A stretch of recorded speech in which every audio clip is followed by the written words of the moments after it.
사람을 만났다는 것만으로도 지치는 날이 있습니다. 그 피곤함이 어디서 오는 건지 오래 생각해 본 적이 있습니다. 쇼펜하우어는 그 답을 아주 조용하게 말했습니다. 인간은 본래 고통 속에 있다고. 그리고 그것을 외면하는데 그토록 많은 에너지를 쓴다고 말합니다.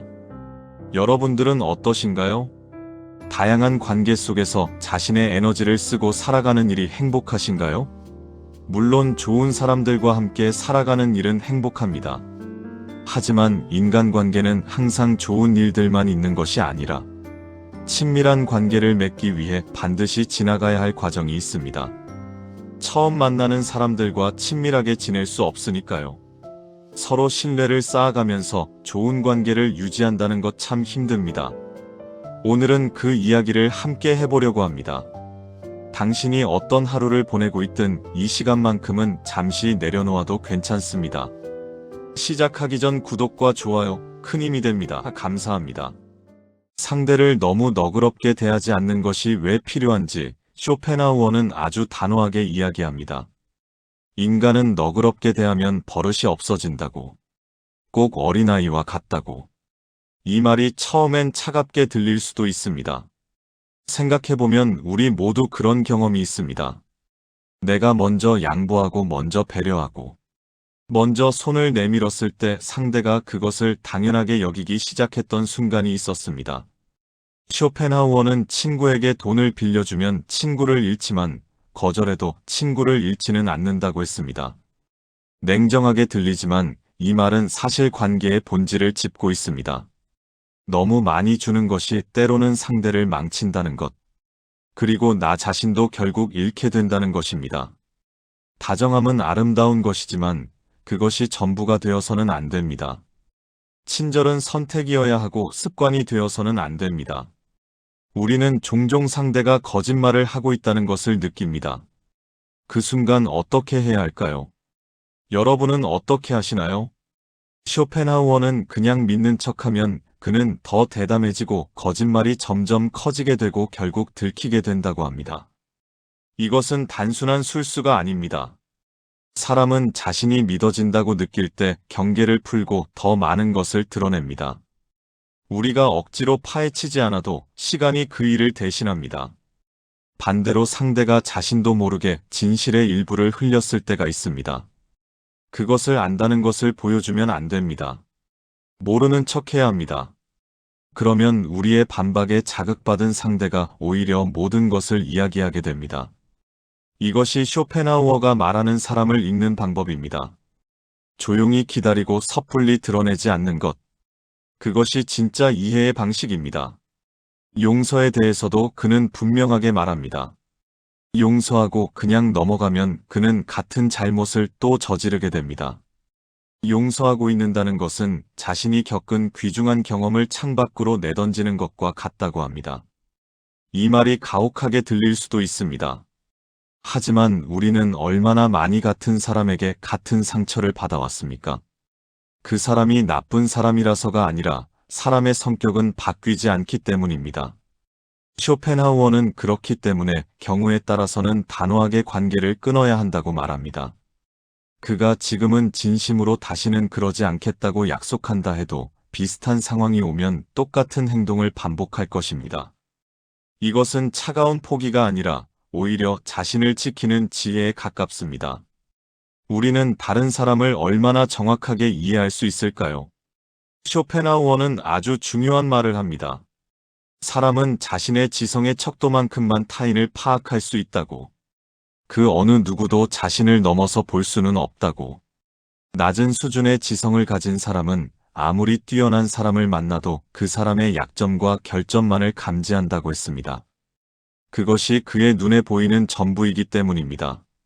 맹인에게 색이 존재하지 않는 것처럼 정신적 능력은 그것을 갖지 않은 사람에게는 보이지 않습니다. 이 말을 들으면 두 가지 생각이 교차합니다. 누군가가 나를 오해하고 있을 때 그것이 내 탓이 아닐 수 있다는 것. 그리고 동시에 내가 누군가를 판단할 때도 내 안의 한계가 반영되고 있다는 것. 우리가 보는 세상은 세상 그 자체가 아니라 우리의 눈을 통해 걸러진 세상입니다. 너무 가까우면 서로를 상처 입히고 너무 멀면 외로워집니다. 그 사이 어딘가에 우리가 함께 살아갈 수 있는 온도가 있습니다. 그것을 지키는 것이 관계를 유지하는 가장 현실적인 방법입니다. 내적인 따뜻함이 충분한 사람은 다른 이들에게서 거리를 두기를 선택하고, 그들은 서로에게 상처 주지 않기 위해 일정한 거리를 두는 것이 결코 냉담함이 아니라는 것을 알고 있습니다. 고독에 대해서도 그는 솔직하게 말합니다. 고독에는 분명 단점이 있지만 그것은 다른 사람들과 어울려 지내는 것에 비하면 훨씬 작은 부분이라고. 그는 이런 비유를 듭니다. 집에 오래 머물면 몸이 바깥 날씨에 예민해지듯 계속된 고독은 마음을 예민하게 만들기도 합니다. 별것 아닌 말 한마디에도 상처를 받게 되는 것입니다. 하지만 늘 북적이는 곳에 사는 사람은 그런 것들에 무감각해집니다. 이것이 옳고 그름의 문제가 아니라 우리가 어느 쪽을 선택하든 그에 따른 대가가 있다는 것입니다. 그것을 미리 알고 선택하는 것이 지혜입니다. 호라티우스가 말했습니다. 모든 면에서 행복한 것은 아무것도 없다고. 인도 속담에도 있습니다. 줄기 없는 연꽃은 없으며 완전한 것은 없습니다. 우리가 선택하는 것은 항상 장점과 단점을 함께 가져옵니다. 각각의 사람을 대하는 방식을 기록하라고 쇼펜하우어는 말합니다. 가능하면 적개심을 품지 않는 것이 좋지만 사람의 성격은 변하지 않는다는 사실은 반드시 기억해야 한다고 합니다. 누군가의 나쁜 특성을 잊는 것은 힘들게 번 돈을 버리는 것과 같다고 했습니다. 생각해보면 우리는 왜 그토록 쉽게 잊으려 할까요? 아마도 그것이 더 편하기 때문일 것입니다. 기억하는 것은 피곤한 일이고 잊는 것은 마음이 가벼워지니까요. 하지만 그 대가는 반복된 상처입니다. 사람을 미워하지 않으면서도 그 사람의 특성을 정확히 기억하는 것. 그것이 어리석은 친밀함에서 자신을 보호하는 방법입니다. 쇼펜하우어는 말합니다. 사랑하지 않는 것과 미워하지 않는 것에는 세상 모든 지혜의 절반이 담겨 있다. 나머지 절반은 아무것도 말하지 않고 아무것도 쉽게 믿지 않는 것이라고 합니다. 우리는 왜 사소한 불편에만 집중할까요? 쇼펜하우어의 흥미로운 비유는 시냇물은 장애물을 만나지 않는 한 소용돌이를 일으키지 않는다. 그것처럼 인간도 모든 것이 뜻대로 될 때는 그것을 알아채지 못합니다. 장애물을 만났을 때야 비로소 무언가가 있다는 것을 느낍니다. 온몸이 건강할 때는 건강함을 모릅니다. 하지만 신발이 꼭 끼면 그 작은 불편함이 하루를 지배합니다. 완벽하게 잘 진행되고 있는 것들은 눈에 들어오지 않습니다. 우리를 괴롭히는 작은 것들만 계속 생각나는 것은 고통이 적극적인 성격을 가지고 있기 때문입니다. 행복과 평안함은 소극적이며 소리를 내지 않습니다. 그래서 우리는 자주 행복 속에 있으면서도 불행하다고 느낍니다. 시간의 변화를 예상하는 것이 얼마나 중요한지 쇼펜하우어는 강조합니다. 행복에는 불행을, 우정에는 적개심을, 좋은 날씨에는 나쁜 날씨를, 사랑에는 증오를 언제나 함께 떠올리라고 합니다. 이것이 비관론이 아니라 오히려 흔들리지 않기 위한 준비입니다. 지금 잘 되고 있는 것들도 영원하지 않다는 것을 기억하면 잘 될 때 더 감사하고 안 될 때 덜 무너집니다. 매년 매월 매일이 지금의 상태가 영원할 것처럼 느껴집니다. 하지만 영원한 것은 오직 하나 변한다는 사실뿐입니다. 현명한 사람은 겉으로 완벽해 보이는 안정성에 속지 않는다고 그는 말합니다. 변화가 일어날 방향을 미리 예견하는 것, 그것이 삶을 덜 놀라게 살아가는 방법입니다. 건강에 대해 그는 거의 절대적인 말을 합니다. 우리 행복의 90%는 건강에 달려 있다. 건강이 없으면 외적인 자산도 내적인 자산도 즐길 수 없다. 질병은 정신적 능력조차도 위축시킨다고 했습니다. 그렇기에 이를 위해 건강을 희생하는 것은 가장 어리석은 행동이라고 단호하게 말합니다. 명예를 위해서도 출세를 위해서도 건강을 내주어서는 안 된다. 이 말이 우리에게 얼마나 직접적으로 와닿는지요. 우리는 너무 자주 내일의 성공을 위해 오늘의 몸을 담보로 삽니다. 쉬어야 할 때 쉬지 않고 멈춰야 할 때 멈추지 않습니다. 그리고 건강을 잃고 나서야 그것이 얼마나 전부였는지를 깨닫습니다. 건강이 있어야만 그 뒤에 다른 모든 것들이 있습니다. 이것은 단순한 말이지만 실천하기가 가장 어려운 말이기도 합니다. 행복한 사람을 어떻게 알아볼 수 있을까요? 쇼펜하우어는 단순하게 하는 말은 그가 밝은 사람인지를 보면 된다고 합니다. 젊거나 늙거나 부자이거나 가난하거나 관계없이 밝고 쾌활하다면 그는 행복한 것이라고 합니다. 많이 웃는 사람은 행복하고 많이 우는 사람은 불행하다.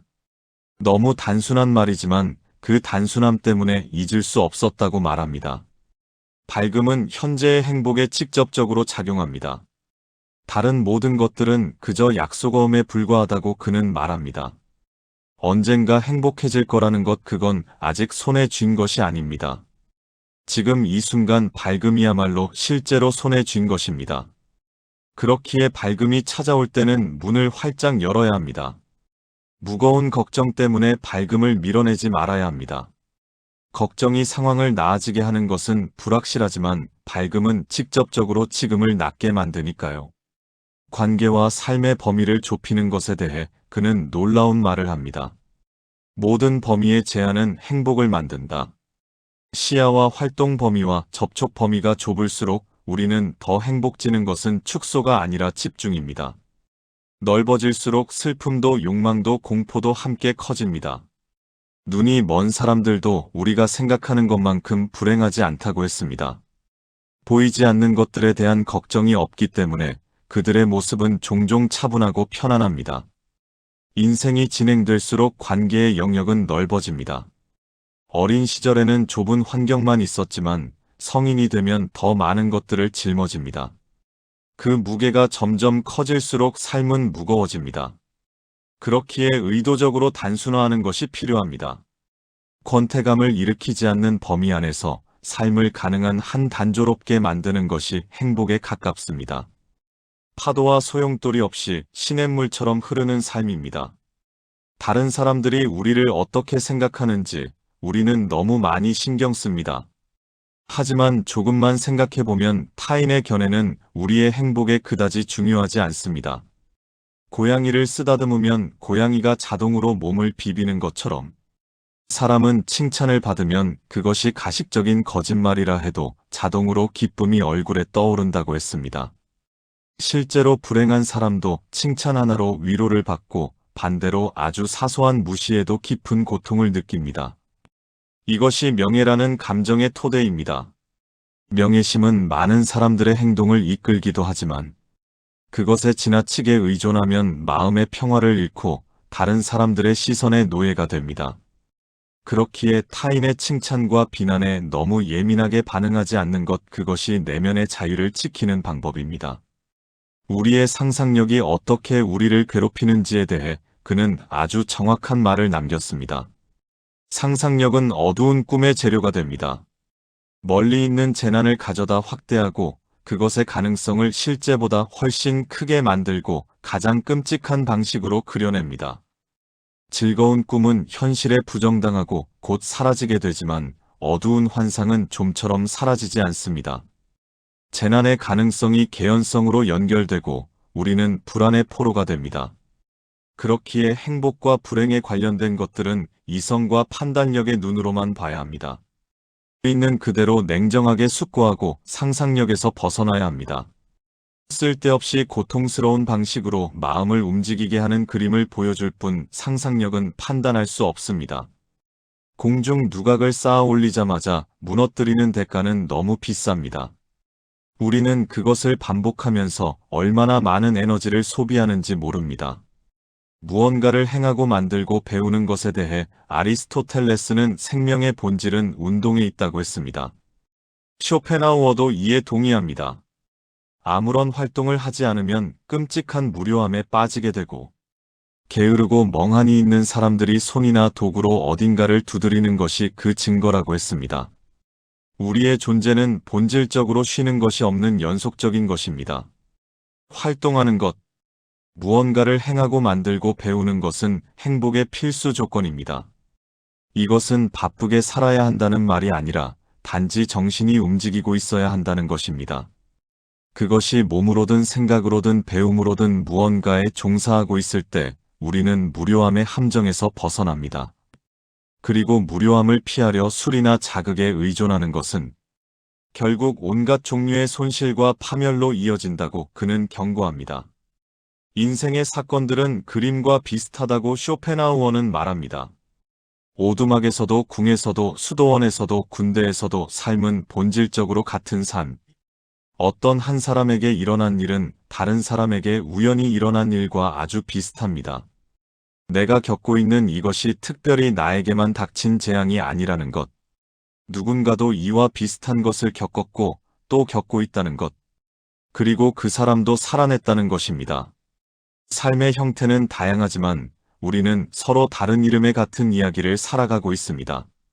나이가 들수록 분별 있게 행동하는 것이 더 쉬워진다고 그는 말합니다.